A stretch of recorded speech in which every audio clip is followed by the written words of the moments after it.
የምስራች ለስኳር በሽታ ታማሚዎች በሙሉ በነፃ ድርጅታችን ማይ ኢትዮች ኸርባል ሶሉሽን በኢትዮጵያውያን ተመራማሪዎች የተገኘውን መድኃኒት ብዙዎች ከስኳር በሽታ እያዳነ ፈዋሽነቱ በርካታ ሰዎች እየመሰከሩለት ይገኛል። ስለሆነም የቲክቶክ አካውንታችን አጭር ጊዜ ውስጥ ከ3000 ፎሎወሮች በላይ በመድረሱ የተሰማንን ደስታ ለመግለጽና ማህበረሰባችንን ለማገልገል አንድ ልዩ የሆነውን የጊቫዌይ ፓኬጅ አዘጋጅተናል።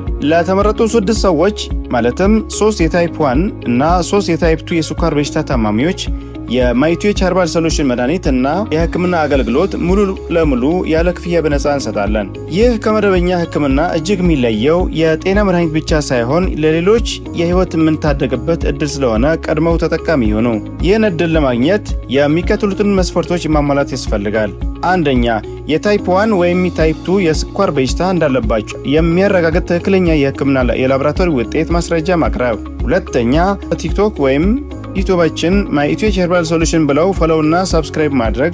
ሶስተኛ፣ በምንሰጣችሁ የህክምና አገልግሎት የምታገኙትን ውጤትና ልምድ እንደ ምስክርነት በቪዲዮ ወይም በጽሑፍ ለማካፈል ፈቃደኛ መሆን። አራተኛ፣ የማይ ኢትዮች ኸርባል ሶሉሽን ዩቲዩብ እና ቲክቶካችን ለ50 ሰው ሼር ማድረግ። አሁን ፎሎው ያድርጉን፣ የህክምና ውጤታችሁን ይላኩልን፣ እናም እኔ ዝግጁ ነኝ ብለው መልእክቱን ያስቀምጡ። ቦታዎቹ እጅግ ውስን ናቸው። የእርሶ ጤና ለሌሎች ተስፋ ነውና በዚህ ነፃ የህክምና አገልግሎት ዘመቻ ተጠቃሚ ይሁኑ። ማይ ኢትዮች ኸርባል ሶሉሽን ለሁሉም ደራሽ።